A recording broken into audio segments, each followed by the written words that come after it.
I discovered that my wife's so-called girls' trip was actually a romantic escape with her lover.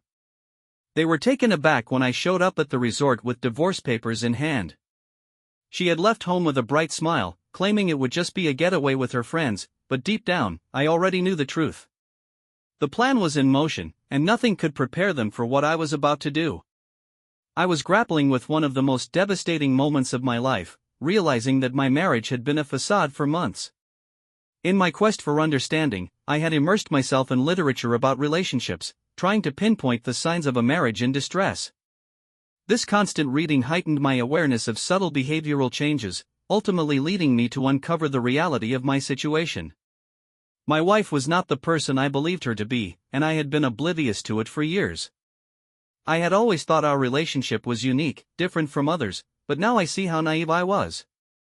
I had been married to Clara for nearly 6 years. We met in an unexpected way at a local electronics store while I was selecting components to build a computer. She approached me, looking a bit lost in the monitor aisle, likely because I was surrounded by spec sheets. We instantly connected over our mutual passion for technology. She was setting up her first gaming rig, and I helped her choose the perfect monitor. Afterward, we grabbed coffee, and she shared stories about her job as a software developer. At that time, I was also working in the tech field, so we had plenty to discuss.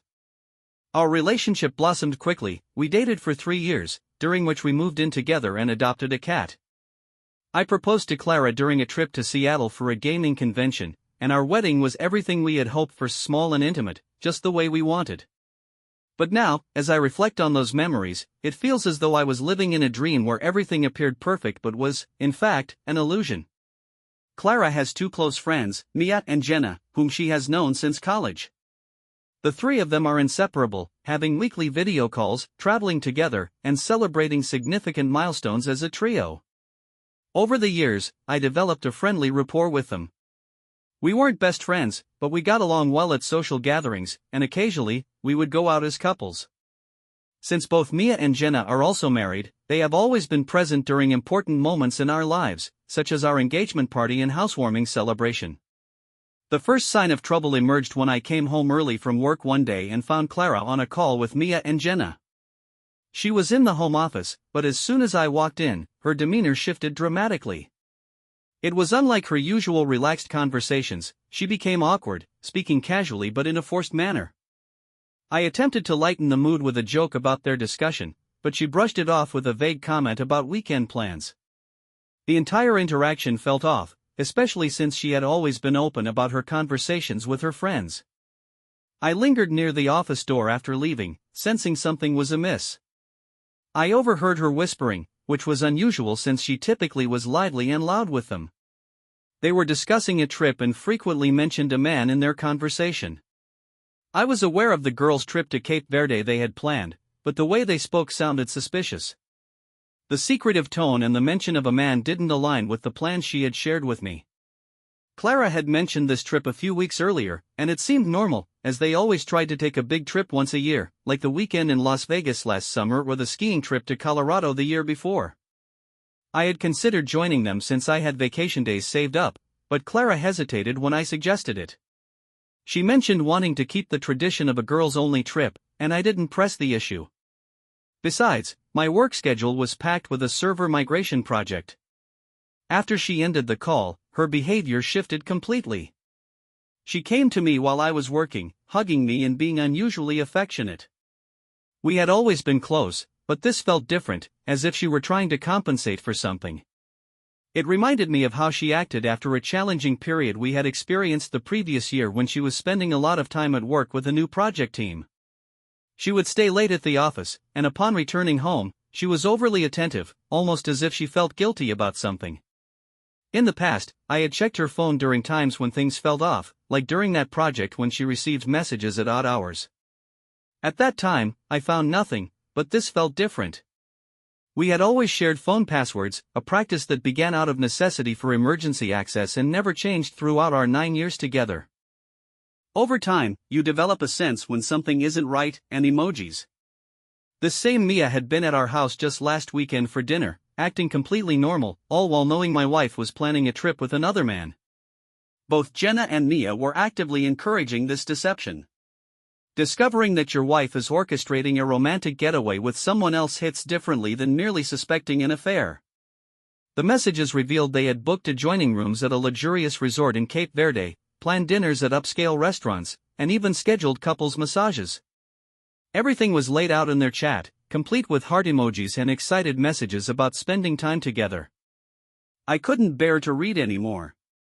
I put her phone back in its place, grabbed my keys, and drove around the neighborhood for an hour, trying to process the enormity of what I had just uncovered. When I returned home, Clara was visibly worried, asking where I had gone. She kept inquiring if something was wrong at work since I never left without informing her. I fabricated a story about needing to clear my head after a stressful call with a client. We even sat together to watch TV, and she snuggled up next to me as if everything was perfectly fine. Meanwhile, I was on my phone researching divorce laws, knowing I needed to end this, but just walking away felt too easy. She would simply move on with Evan, probably even bringing him into our home eventually. I began searching online, trying to find out who this Evan was, using his first name and the city where they met. I thought I could uncover something on social media. I needed to know who this man was, the one my wife had chosen over our marriage. More than that, I needed to make it clear to them that they couldn't walk away from this without facing consequences. The betrayal wasn't just from Clara but also from her friends, people who had sat at my table, laughed at my jokes, all while helping plan this trip. Someone online suggested I show up at their romantic getaway. At first, the idea of spending thousands on last-minute flights and hotels just to confront them seemed absurd, but the more I contemplated it, the more it made sense. I had all the details of their reservation from the chat. I could show up with the divorce papers and catch them in the act. It would be expensive, especially with the attorney fees, but witnessing their reactions when I walked into that resort would be worth every penny. Looking back over these past 2 weeks, my life has transformed into something straight out of those revenge movies I used to think were unrealistic. It all began when I discovered my wife was planning a romantic getaway to Cape Verde with her lover while pretending it was a girls' trip. Many people on Reddit had warned me that these girls' trips were often a cover for something else, and that's precisely what I uncovered.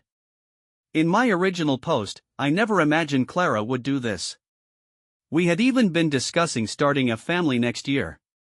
Still, I maintained a facade of normalcy at home, giving no hint that I knew about her plans. We had dinner together every night, watched our usual shows, and I even helped her pack for the trip. She kept talking about how much fun she would have with Mia and Jenna, showing me messages from their group about spa and beach activities. Meanwhile, I was working with a divorce lawyer and booking my own flight to Cape Verde. We spent hours preparing the divorce papers, ensuring everything was meticulously documented. He even suggested recording any confrontation as evidence. The last-minute flight cost almost as much as our entire honeymoon, but I didn't care. I used part of our emergency savings. It felt fitting since this was undoubtedly an emergency. I also booked a room at the same resort, though thankfully not on the same floor as hers. On the morning of her flight, I drove Clara to the airport like any supportive husband would. I watched as she went through security, wearing her new beach outfit and that expensive hat I had bought her for her birthday. I looked for Evan at the terminal but didn't see him. He was probably on another flight to avoid raising suspicion. While waiting for my evening flight, Clara kept sending me updates. She sent pictures of her ocean view room and the resort's infinity pool, saying how much she already missed me. Every message only reinforced my decision. I packed lightly, just a backpack with the divorce papers, a few clothes, and my phone to record everything. After checking into the resort that night, I could barely sleep. I kept reflecting on all our years together, how we met at the electronics store, our first apartment with the broken air conditioner. Everything had led to this moment. The divorce papers were in my backpack, my lawyer had highlighted where she needed to sign, and we had reviewed every detail to ensure nothing could be contested. He even included documentation about the trip expenses and how they were used to support the case. Everything was ready, all that was left was to find them together and ensure she couldn't deny what she had done. The next morning, I sent Clara a friends had been complicit in this deception. I felt a mix of anger and relief as I processed everything that had happened.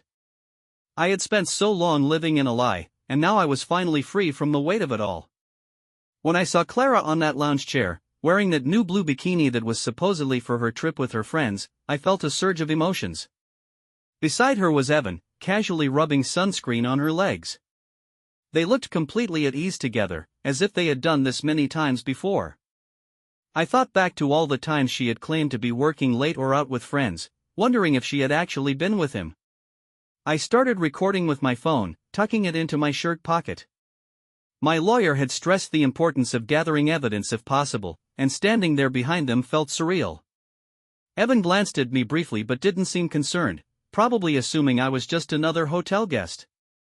He continued chatting with Clara about their dinner plans for the evening, completely unaware that Clara had her eyes closed, sunglasses on her face, enjoying the attention of her lover while her husband was supposedly at home working.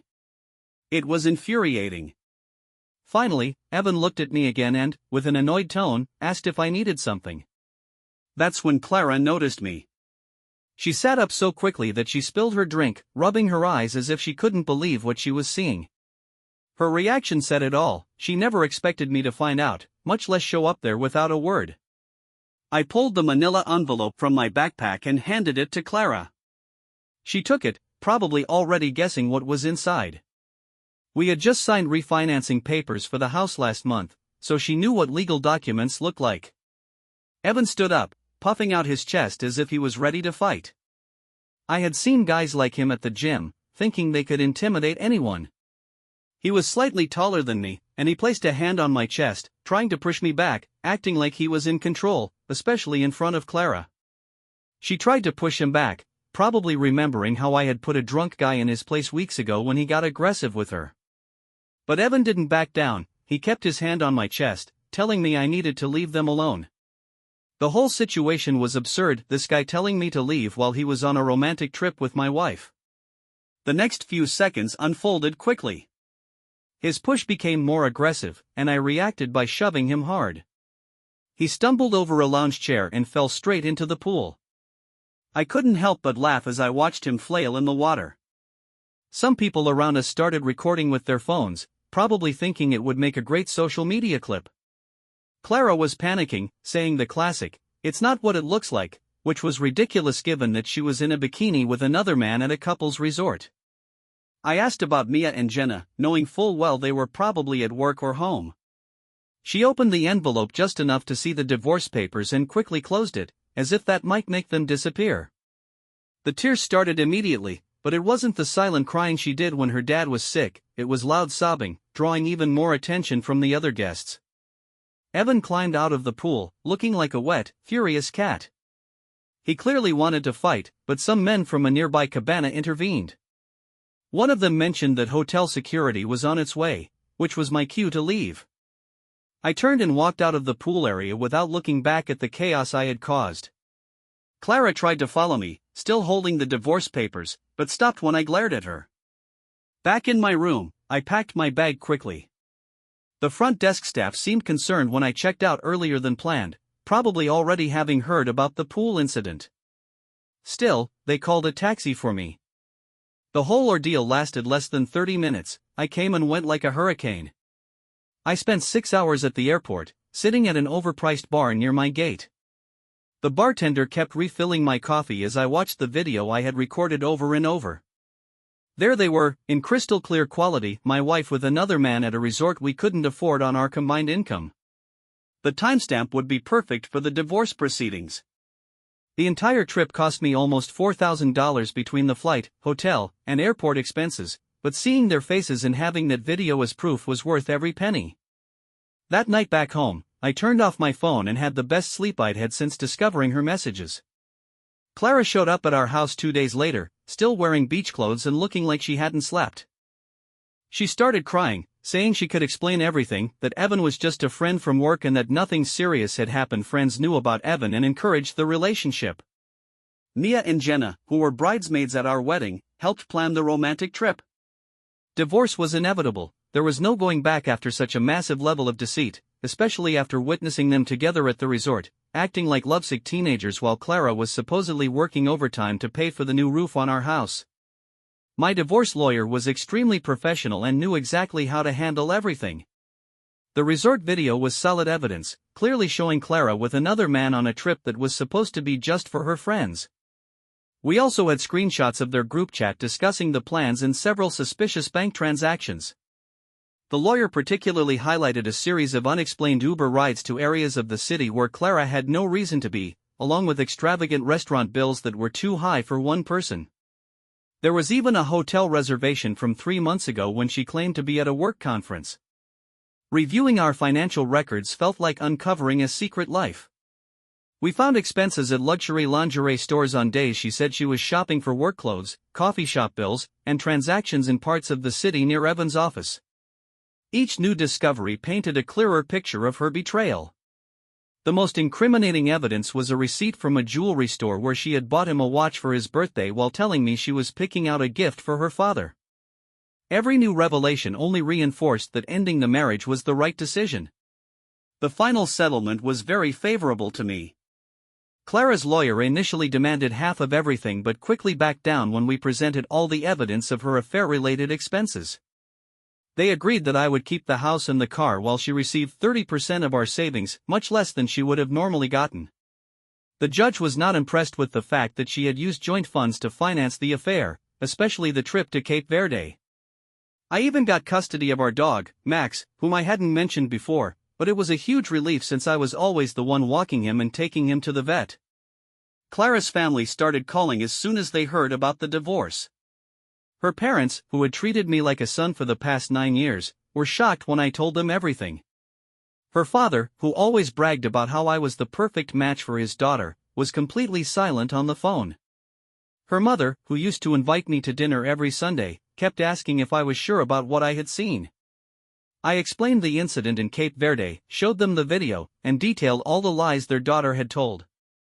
Now they were learning that she had thrown everything away for an affair. Investigating Evan's identity took me down an interesting path. A quick search among Clara's Facebook friends revealed that he was a regional sales manager at a competing tech company, married with 2 kids.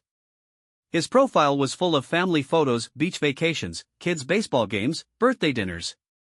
His wife looked like someone straight out of a lifestyle magazine, and their house seemed perfect, complete with a white picket fence and a well-maintained garden.